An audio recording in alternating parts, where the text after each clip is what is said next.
The following program was produced by an independent community producer. The opinions expressed do not necessarily reflect those of the ECAT staff or board of directors.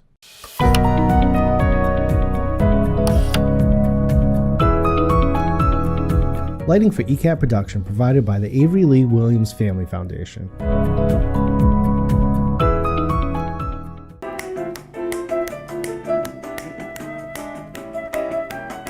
Good afternoon, everyone, and welcome to Topic Time with Harrison Young.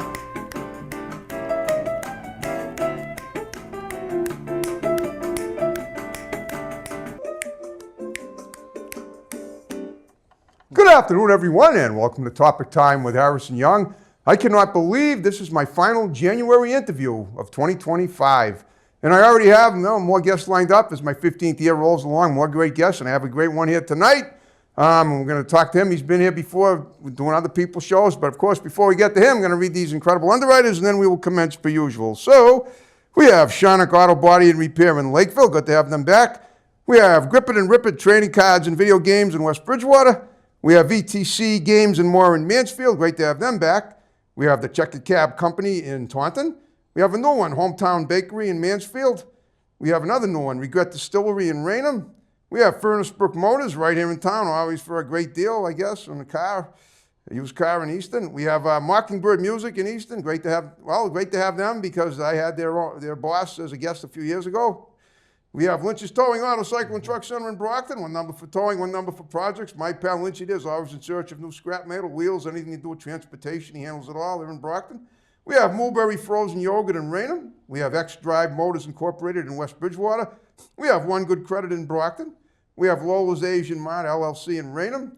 We have Fritz Quality Auto Body in Bridgewater. We have Hartley's Jamaican Restaurant, delicious Jamaican food in Brockton.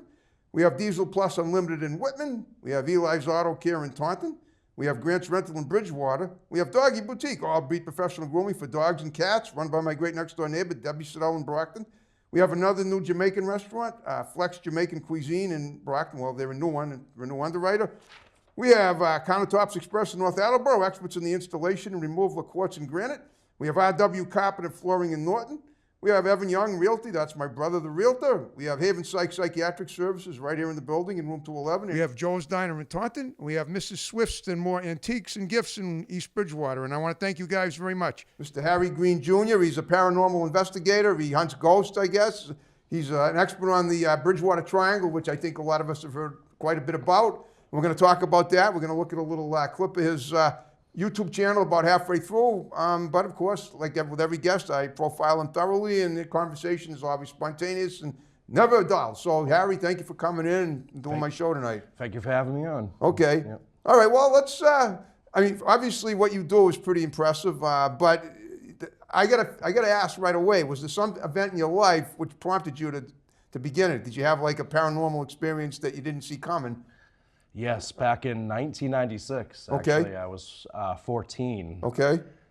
Me and a childhood friend of mine, we used to ride our bikes around the neighborhood of Forest Ave in Brockton. Yes, know the neighborhood? Yes. Yeah. Okay.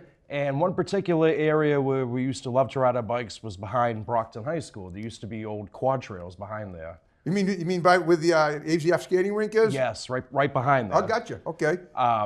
Quad trails are filled in now, everything's overgrown, but back then, it was a perfect place to, ride dirt bikes, ride bicycles, and it was probably, I want to say, early July, maybe late July, and we were riding our bikes down the old quad trails, and one particular day, we got off our bikes, we started talking for some reason, and my friend Troy, he looks up in the sky, and he goes, "Oh, shoot." Except he didn't really say shoot, I'll keep it PG. Yeah, I understand, it's fine. And he runs and he hides in the tall grass. And I'm thinking, what is it that he sees? Okay. So as I turned around, the tree branches, the brush, they were blowing like crazy. Okay. Picture a car driving on all 4 flat tires. Okay. That's what it sounded like. Yep. As I turned completely around, flying from Belmont Street, was this huge, massive bird. And did you say bird? Bird, yes. Okay, how big was it? Like a mastodon? Each wing was probably larger than like a raised ranch house. Seriously? Wow. Yes. I mean, that's you're talking about the size of, like a giant bird. that you'd see in what's his name, Flash Gordon or something, one of those alien type birds, or from the dinosaur era. It looked like the bird from the 1960s Godzilla movie, actually. Wow. Okay. And it was about 3 stories up. Okay. And it was flying towards me. And the only thing I thought was, oh my God, I hope this bird doesn't mistaken me for a worm and scoop me up and carry me on his way. Did you think you were dreaming maybe? Because I know No. Wait a minute, hold up a second. I gotta, now, just you and your friend. There was no one there, obviously, because you were in the woods. Right. Now, the bird was flying in the air, coming down. Is that it, swooping? It wasn't flying down. It was 3 stories up. It never changed altitude. It just flew in one straight plane. Okay, but you're on the ground, and the bird was flying in the air, right? Yes. Well, how far high above you was it flying? About 3 stories up. Okay. And okay, then what happened? as it was flying towards me, I noticed it looked very old. It had patches of missing fur. Okay. And it looked like brown, worn out suede in Yep. the areas that it was bald. Some of the fur was knotted up, and there was twigs caught in the fur, so you could tell this bird was crashing through the trees. I mean, it was enormous. Okay. And as it flew over me, like the fur went everywhere. Picture a cattail in the marsh that you open up, all the stuffing that goes everywhere. Okay. The fur went everywhere. And it continued flying south, going towards the Hockomock Swamp. Right. Which means place where spirits dwell. It was a native burial ground. I never heard of the Hockomock Swamp or the Bridgewater Triangle back then. Right. So my friend Troy, he comes out of hiding and he's like, Harry, did you see the size of that bird? I'm trying to be the calm, cool, collective one. I'm just like, yeah, I saw it. I knew it wasn't going to bother who of us. Okay. Even though I was Did relieved. it let out a shriek at all? What is it? Did it make a shriek, like to make a noise? Uh, I mean, you didn't hear ah or anything like that? no. Okay. No. So I was kind of relieved it was gone. Yeah. Okay. I went home, I told my mother about it. She just thought because, I was 14 that naturally any bird would look big in the sky. So Okay. me and Troy, we kind of forgot about it over the years. Okay. And I ended up moving from the old neighborhood. Troy did as well. Now, we'll fast forward to 2007. Yep. There was an old tuberculosis abandoned hospital in Hanson. Okay. And my buddies were telling me about it, and they're like, Harry, you got a car, let's go up there, we'll check out the place. So we did, we drove up there, we snuck in. Yeah, you were in your 20s by then. I was 25. 25, right, Yep. okay. We snuck in because there was no trespassing allowed, and we were walking around this hospital. Is it on Route 27? Around there? It's off of there, I think it's on High Street. Okay, you know the area. So we were walking around, and the place did look creepy, and you could hear children laughing and crying at the same time. This place was supposedly deserted. Yes. Wow. And we were walking around, and then as we walked towards the entrance, we saw this white silhouette of a figure, Okay. kind of like a misty silhouette of a figure floating towards the entrance. Okay. My friends ran. I was excited that I actually seen a ghost for the very first time. Okay. But so I ran with them. I don't even think we were scared because when we got back to the car, we were debriefing about the situation. Okay. So for a while, that was the go-to place on a Friday night when we were bored.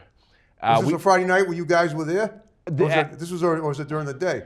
This was, the first time we went there was actually Saturday, April 14th. Of 2007? 2007, Okay. because they went prior on Friday the 13th. Okay.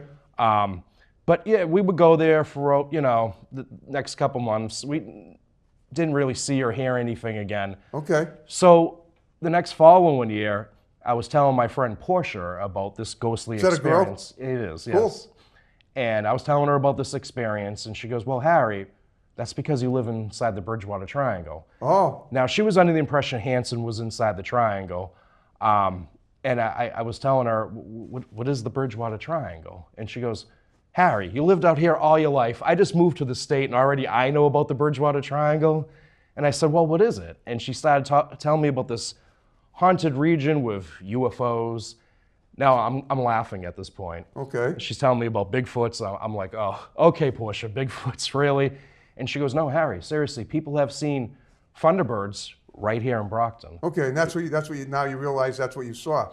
The second she said that, a light bulb went off. Now I'm getting all these memories from when I was 14, and I said, wait a minute, what did you say, a Thunderbird? And she goes, yes. And I said, oh my God, I seen a big giant bird when I was younger. And she goes, I told you, Harry. So she started to research this region on her computer for me. I went home on my laptop, I started looking up this region, and ever since then I had an interest in this. So it was during COVID, me and a couple buddies of mine, we were just bored one night and we were like, you know what, let's order a bunch of ghost hunting equipment off Amazon and document everything on YouTube. So we formed a YouTube channel, the Bridgewater Triangle Paranormal Investigators, and ever since then we were boots on the ground investigating. Oh, all right. Well, first of all, I've heard of the Bridgewater Triangle. Are we in the parameters of it at this spot here? Is the whole? I mean, what I know it covers a bunch of cities. Is it all of Brockton, including Raynham and Easton, and what does it encompass? It includes Abington at the north, Rehoboth at the southwest, and Freetown at the southeast, and all the surrounding towns in the middle. Technically here in Northeastern, it's outside the triangle. Okay. But even Lauren Coleman, who dubbed the term the Bridgewater Triangle, even admitted it wasn't a perfect triangle. So okay. I would really consider this part of the town should be inside the triangle, especially with all the history, all the paranormal activity. Okay. So that includes Brockton too, right? Yes. All of Brockton? Yes. Wow. Okay. Yeah, okay. I read about it in the paper. I was, okay, that's fantastic. Now, you told me you know Laurie Parker, and you know about Mr. Swift and Moore's Antique Shop. Were you involved in that ghost hunting, those expeditions that they used to do? I never got involved with them. I have been in her antique shop before. She started to explain about all the activity that was in there. Right, and I had a guest on the show his name was Wayne. I can't think of his last. Wayne Nye, the cemetery guy. That's yep. right. He did this because he wrote a book about it too. Yes. Have you worked with him? I've actually never met Wayne. You never met Wayne? Okay. All right. Well, so this from 2007 when you said you went boots on the ground. What did you end up? You ordered this ghost hunting equipment off of Amazon. What was the equipment exactly? In 2020, we ordered an EMF meter, night vision camera, thermal cameras, digital recorder, a spirit box, all this type of equipment that was focused for a different field that you adapt into the field of paranormal investigations. Okay. Then you have all the props like REM pods, laser grids, laser scopes, stuff like that. Okay, and then when you said when you went on boots on the ground, where did you go and what did you find with it? We started off at King Philip's Cave, and we just... Isn't that in Rentham? There's well, I'm thinking, no, it can't be Rentham. It must be somewhere else. Where is it? What town? It's in Norton. Oh, Norton. Okay, right. Yeah. Near Rentham. Okay, yeah. Yes. It might be, as a matter of fact, I'm guessing it's off of Bay Road, kind of that area, because there's King Philip Road, and I have my brother's friends, and they're friends of mine too. They live right on the pond. Is that what you're talking about? In that region? I think you... There's a pond there? There is a pond. It's right there. I don't know if it's before the pond or after. Oh, okay. All right. So all right. So you started at King Philip's Cave, and then what did you do? And is this all night stuff? Yes. Okay. We always go out at night. We didn't really catch much in the cave. We had the digital recorder out. We heard what sounded like walking through the leaves. Okay.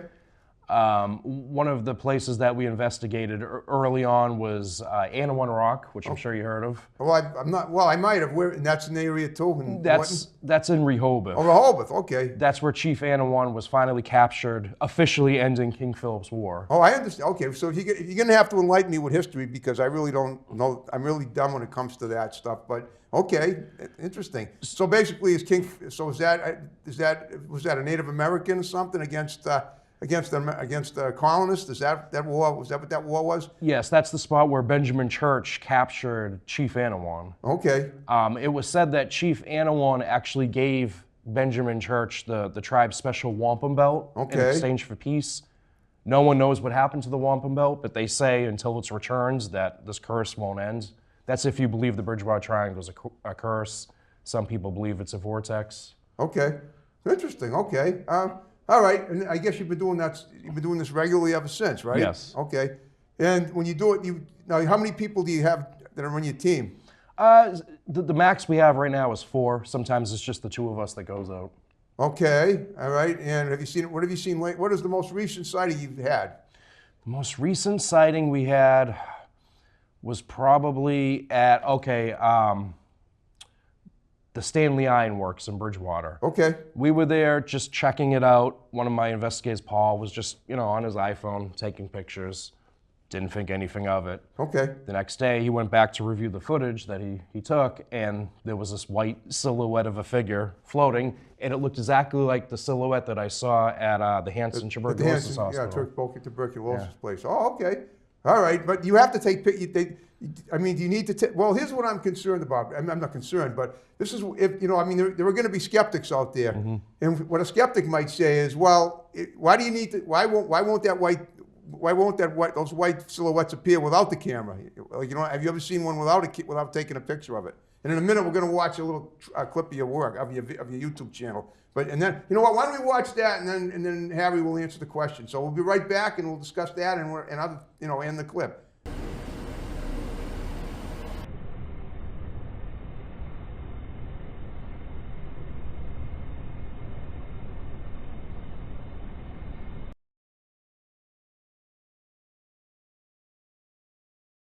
Oh, Harry, that was great. Tell me what we just watched, and then we'll go on to the question that I asked you.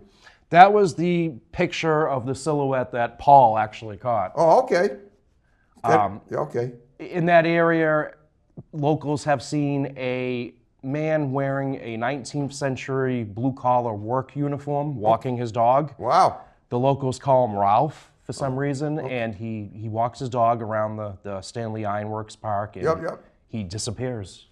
Okay, and this is in the night only. Yes, and we're not really sure if that apparition is Ralph or if it's someone else who worked at the ironworks. Oh, okay. All right. Well, what the question I asked you before we watched the clip was, why is it that the silhouettes appear? Did they just appear on? Have you ever seen one without the camera? Yes, at the tuberculosis. Oh, you have. Hospital. Okay, Yep. you did. Oh, that's what you've said. Okay. Yeah. So basically, you can't just take a picture of it with a regular smartphone. You need the equipment because it's a certain substance that won't appear on a regular camera. Is that right? I mean, they say night vision's best, but my buddy Paul had his camera phone, his smartphone, taking that picture. Oh, he did? Okay. Yep. Oh, all right. That's interesting. All right. Well, in terms of, have you ever taken people on tours of these places? You know, a lot of people that ask to come out with us usually blow us off. They get scared. We did actually take a group out, I think it was last year, in the Hockomock Swamp. Okay. And we heard a lot of loud bangs out there, and we captured this spook light in the woods real fast, just floating. Captured a picture of it, you mean? Yes. Okay. Yep. Okay. Now, did these entities ever talk to you? Say anything, or just make any noise of any kind? It depends what location. We have a spirit box for communication. Okay. That's usually the best way to get like an entity to try to communicate with you. Well, what happens with that? Did they tell you? Did they speak to you? Yes, we've got a lot of intelligent responses before in the past, especially at the Josiah Keefe house right here in Easton. Okay. A buddy of mine, Justin, he lives in the home, and he believes that Josiah Keefe is the one responsible for haunting the home. And we were on the spirit box, and one of my investigators said, "Who are we speaking with?" And a voice came out that said, "Josiah." And that's such a rare, unique, old-fashioned name that you won't hear anymore. Oh, I know. I would think so. And that came out of the spirit box. And then we got a disturbing response on the spirit box once at the Skim Milk Bridge. Okay. What's that? That is a 10,000-year-old glacier stone structure of a bridge in Bridgewater. Okay. That crosses over the town river. There was a girl named Evelyn Packard. Okay. That took her canoe down the town river in the early 1900s. Okay. She went missing. Yeah. And a couple days later, they found her body floating in the river near the Skim Oak Bridge. No one knows exactly how she passed away. We suspected maybe foul play. Yeah. Because there was a boys' summer camp right there. So we yeah, of course. We were doing an investigation down there, and I said, Evelyn, was there foul play involved? And a woman's voice came out of the spirit box, and she sounded in distress, and she goes, "I said, stop it, please stop, please stop, please stop," over and over. Huh. Amazing. Okay. Now, what you guys do sounds a little different than, I know people have done, do you ever do like seances, sitting around, trying to summon spirits just in a room? We have before at Bear Cove Park, because there's been a lot of activity of that. Okay. We captured a couple of EVPs over there, nothing really that interesting. Oh, okay, but when you capture, you're talking about just taking pictures. Yeah, they come through on my camera's microphone. Right, okay. All right, and you can film them and they can play it back, is that it? Yes. Okay, amazing, all right. A lot of the EVPs are very hard to hear. You need headphones. Yep, Real okay. good headphones to hear them. All right, now do you document all this stuff? Yes. All right, and do you submit it somewhere? We usually upload everything that we've captured on YouTube. Oh, okay. And so now I know we just watched a little clip. How much stuff do you have on the YouTube channel now? Would you say, like in terms of length? Like if you were to watch if you were to watch your whole channel, how long would it take? Do you think to go from start to finish? Wow. Just ballpark it. I'm just wondering how much stuff you have on there. We have around 80 videos that are like Wow. 30 minutes long each. So Oh, okay. So probably a couple days. yeah, a couple of days exactly. Okay, now that's a marathon. Yeah, and we actually did a documentary 3 years ago now on the Bridgewater Triangle called Inside the Bridgewater Triangle. So Okay. that's about an hour and 14 minutes long. Now, I'm just wondering too, is there a part of the Bridgewater Triangle which is considered more haunted than the rest of it? Like, is there like an epicenter is what I'm getting at, you know what I mean? Would you say? If not, that's fine, but these are the questions that I would, I wouldn't say one spot's more haunted than the other. It depends on when you go out, the certain time of night. Yeah, okay. I guess certain moon phases, that comes into credibility too. Oh, okay, all right. Now, when they named the Bridgewater Triangle, it sounds akin to the Bermuda Triangle. So that having been said, do you know if anyone's ever disappeared there in recent memory? Yeah, a lot of people have disappeared in the Bridgewater Triangle in the Hockomock Swamp. A lot of people went in the swamp. Well, it sounds like the Hockomock Swamp would be the epicenter then, if that's where people disappear. Well, there was a guy that was flying his plane in 1999 Okay. over the town of Rainham, and then he disappeared. Oh, wow. No one ever found him? No one knows what happened to him or his plane. There was a plane at one time that you could actually see on the GPS out in the Hockomock. Okay. Now, this plane was still intact. It didn't crash. Right. No one knows how it just appeared in the middle of the woods. Yeah. Now, was the Hockomock Swamp actually it's in Bridgewater, right? It's in Or Westbridge, parts of it. I think wouldn't it be parts of it on West Bridgewater, like Scotland Road, isn't that it? Yes, it's Okay. in West Bridgewater, Bridgewater, Yep. South Easton, Rainham, a part of Taunton, a part of Norton. Yeah, I'm just trying to think like where have I been in the Hockomock Street? Now you talk about the swamp. You're talking about off the road. It's not on. It's off-road stuff, right? Yes. Okay, so you're basically walking in muck in order to capture this stuff. If you want to go off trail, yes. Well, that's what I mean. I figured that. I would think if I was a ghost, and I wouldn't want to be seen by too many people on the road. I'd want to see if they'd come visit me that's me though. And that's what I would think. I figured they'd want to make it challenging for you to catch them, and that would be easy. It's when you're walking in swamp, it's probably a lot more challenging. You have to. I take it your boots get pretty muddy when you're doing these things, right? And doing these events. I suggest wearing waders because you will sink in.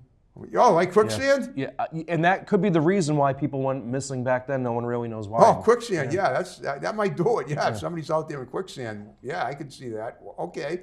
All right. Well, what are you doing currently for ghost hunting? Do you have a regular schedule that you go out and do it at? Like tomorrow's Friday. You're going to be out doing it? Right now, we haven't been doing it in the cold. We're focusing on it's pretty cold out. a lot of indoor stuff. Okay. Doing investigations in people's homes right now. Okay, and how's that going? Have you been investigating? Are you currently involved in investing in people's homes investigations as of now that you're working on? Yes, we've done places like the Peter Oliver House, Emery Estates, great places to investigate. Even the Salem ghost ship out in Quincy. Again, great places to investigate. The only issue is there's been other investigators there that have claimed X, Y, and Z. Now you're kind of piggybacking off of their investigations. Okay. Versus if a homeowner hits you up and says, my house has some activity, would you investigate? We're the first people out there. Okay. So now we're not piggybacking off of other investigators' work. Okay. Oh, I understand. Okay, Yeah. so basically, you don't want to be too competitive with other investigators? Is that it? It's not that we're trying to be competitive. It's not a cutthroat deal. No, it's just we're not really sure exactly like if they really caught what they said they caught, because we weren't there. Okay, you got to be there yourself. Yes. All right, well, guess what, Harry? We're just about under 5 minutes. What I want you to do is tell me a little about this. What did you say, the Salem? What's it called? In Quincy? It's the USS Salem in Quincy. USS Salem. Is that a ship? It is. Okay, we'll talk about that as we wrap the show up a little bit. That ship was never seen the war ever, but it investigated. I'm sorry. That ship has never seen the war. The war? What do you mean the war? It was never involved in any war. Okay. In the 1950s, it was involved with the earthquakes in the Ionian. I'm probably chopping the name wrong. That's all right. Ionian Islands. It helped people, the earthquake victims. A lot of people, unfortunately, had passed away on the ship. Okay. So ever since then, the ship has been reported to be very haunted. And so we did an investigation on the ship. And one of my investigators, he was just, filming the outside of the ship. And all of a sudden, you see this black shadow on deck running, and he disappears right into the walls. Wow. Well, you weren't there. Your friend was. We were all there. You were all, okay. That's what you saw. Yes. Okay. Did you get video of that? Yes, we did. Oh, sweet. Okay. All right. Well, Harry, I hope you had a good time talking to me. I did. Hope you covered, the subject as best I could. I have to admit, it's a little beyond my scope of expertise, obviously. So. And I've heard a lot about it. Maybe I should try, looking into it. I don't know if I'd be a good ghost hunter, but maybe I should go along for one of your investigations. Yeah, we would love to have you. Okay, sounds like it's like a possible. I certainly wouldn't do an outdoor one until it warmed up. Yes. But it's a possibility. All right. So what I want you to do is, then the remaining time, just give shouts out to some people that are going to see the show, and then we'll wrap the show up with my snap and the way we began it. I'd like to give a shout out to Justin at the Josiah Keefe House and all the other investigators watching. And make sure to check out the YouTube channel, the Bridgewater Triangle Paranormal Investigators. Okay. And if you had a good time with me, if you know anyone else that might want to be, any of your partners that want to do my show, you got my digits. You haven't contacted me, we'll get them on. Yes. Certainly, they can certainly come in because it's pretty close. Mm-hmm. But we could do the show by Zoom as well. Okay. Okay. Now, that having been said, is there anything coming up on the horizon that you want to mention that that you might have overlooked before we wrap the show up? I just want to make sure that we cover everything. We are actually investigating all the cryptids as well. The what? All the cryptids. What's that? The Bigfoots, the Puckwudgies out here in the Bridgewater Triangle. We are going to have a couple of videos on that. Oh, okay. You know the Nip? Lake Nippanicket? I do. That's got to be a pretty intense area for the stuff, right? There's a lot of drownings at Lake Nip, and no one really knows why. And the weird thing is the water is only around 3 feet deep. It's very shallow. Well, I know. Okay. That I did not know. I've taken walks on it many times. A lot of mysterious drownings, and it's right in the heart of the Hockomock Swamp. Okay, there you go. That sounds like it might be as close to the epicenter as it could be. People have seen strange phantom fires on the lake. Okay. As well, yes. Phantom fires, huh? Yes. Interesting. Okay.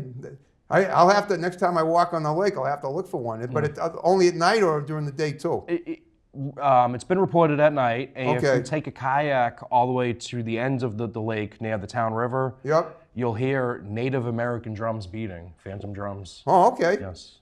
And let's say you go, there's that parking lot as you're coming off Route 104. Yes. So what you would have to do is you pop a canoe onto the lake and you'd head north. Is that right? You would head around this way. Oh, okay, that'd be kind of like northeast.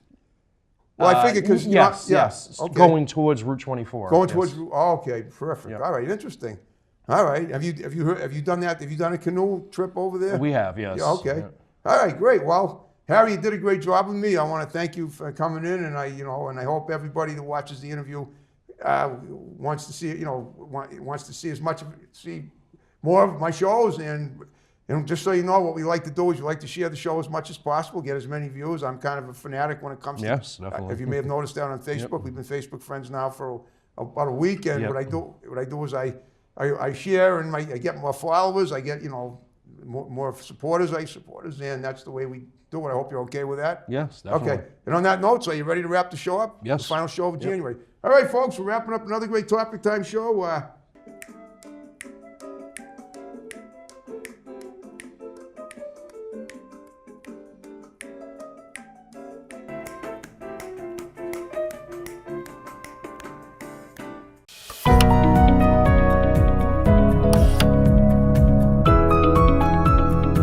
Lighting for ECAT production provided by the Avery Lee Williams Family Foundation.